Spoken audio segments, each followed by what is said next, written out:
क्या आप जानते हैं महाभारत का पहला कथावाचक कौन था? आखिर कौरव पांडवों के पितामह ने क्यों नहीं सुनाई कथा और अपने एक योग्य शिष्य को क्यों चुना? नहीं तो इस वीडियो को पूरा देखें। हस्तिनापुर में सर्पयज्ञ रुक चुका था।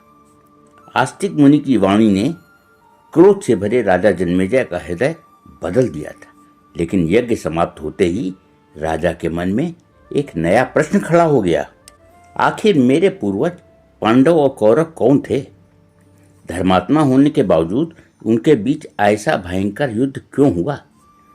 जवाब जानने के लिए उन्होंने सभा में उपस्थित महर्षियों से महाभारत की कथा सुनाने का अनुरोध किया। तभी वहां पहुंचे स्वयं महर्षि वेदव्यास, वही व्यास जी जो पांडवों के पितामह थे और जिन्होंने महाभारत ग्रंथ की रचना की थी। राजा जन्मेजय ने उनका सम्मान किया, चरण धोए और हाथ जोड़कर विनती की, भगवान, मैं अपने पूर्वजों का पूरा चरित्र आपके मुख से सुनना चाहता हूँ। व्यास जी मुस्कुराए और अपने प्रिय शिष्य वैशंपायन ऋषि की ओर देखकर बोले, जो महाभारत की कथा मैं तुम्हें सुना चुका हूँ, वही अब राजा जन्मेजय को सुनाओ।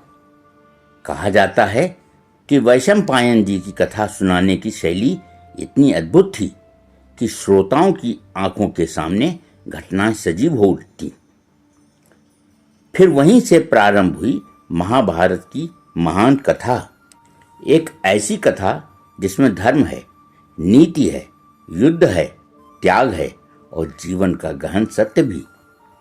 वैशंपायन जी ने बताया कि इस महाकाव्य में 1,00,000 श्लोक हैं और जो श्रद्धा से इसका श्रवण करता है उसे धर्म का ज्ञान और मोक्ष का मार्ग समझ में आने लगता है।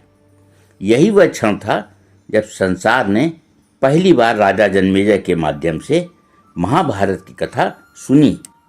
इस कहानी से सीख मिलती है कि समस्याओं का समाधान क्रोध से नहीं, ज्ञान से मिलता है।